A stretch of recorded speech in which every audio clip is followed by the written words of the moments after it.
Chapter 29. Where did you bury the car? Almost repeating their arrival in Morocco, the boys woke as the seat belt light came on, and the pilot requested the tray tables and seats were returned to their upright position.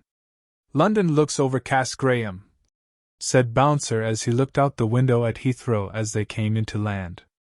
Good old British weather, Bouncer, replied Graham. Some things never change. Once again they departed the airplane and went straight to arrivals and the carousel to collect their bags.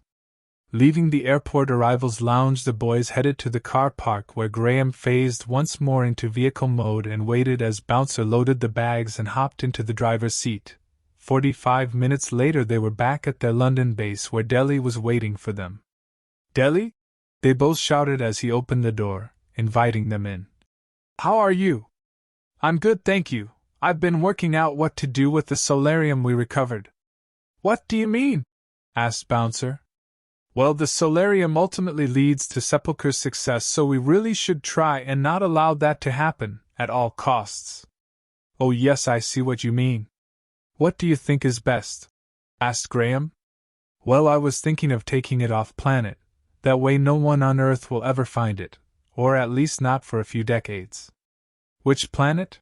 Asked Bouncer. Well, I was thinking of Trigon. The Trigans have a mass of underground cave systems, and now with the treaties in place no human should go exploring there any time soon, and as long as I tell them to leave well alone, they currently do not have the inclination or technology to interact with the solarium in any way. That sounds like a masterstroke, to be honest, Dellie. Well done. Graham was impressed. It was an almost perfect solution. Okay then, if you see no reason to not take the solarium to Trigon, I'll get straight on it. You guys need to understand what Sebastian has planned for the solarium. All I know is how important it ended up being. Dellie tried to sound positive, but it was a lot of work they still had to do. Well, we're happy with that, aren't we, Bouncer? Said Graham. Yes, both of us are good to go with that plan, Dellie. Agreed Bouncer. Just as Bouncer finished talking, Dellie's face took on a lost look. Are you okay, Dellie? Asked Graham. Yes, but I feel a disturbance in the fourth dimension, replied Dellie. What do you mean? Asked Bouncer. Someone has time jumped. I have not felt it for a long time, but someone has definitely jumped. Be on your guards, boys. Anyone from anywhere and anyone could be coming, and you will need to be ready. Dellie started to explain. It has been a long time since a jump. All I can think is that something we did in Greece has rippled through time and caused a response in the future, as it changed something. What I don't know, but that is what we need to find out. The only obvious thing is the solarium, said Graham. I concur, said Dellie. Our taking the vast majority was too brash a move. It has clearly left a hole in the future. Sebastian must have realized something has happened in the past due to his present changing, and he has sent someone back to find out what exactly. Can you trace them in the fourth dimension, Dellie? Asked Bouncer. I'll try. It may give us all the heads up we need.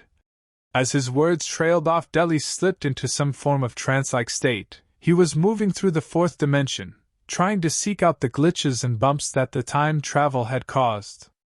He searched, and after what seemed like an age, Dellie came to with an answer. Barnaby, Sebastian's fixer from the 23rd, has jumped. He is on his way to Greece. They clearly realize what is going on and will start to trace back from there.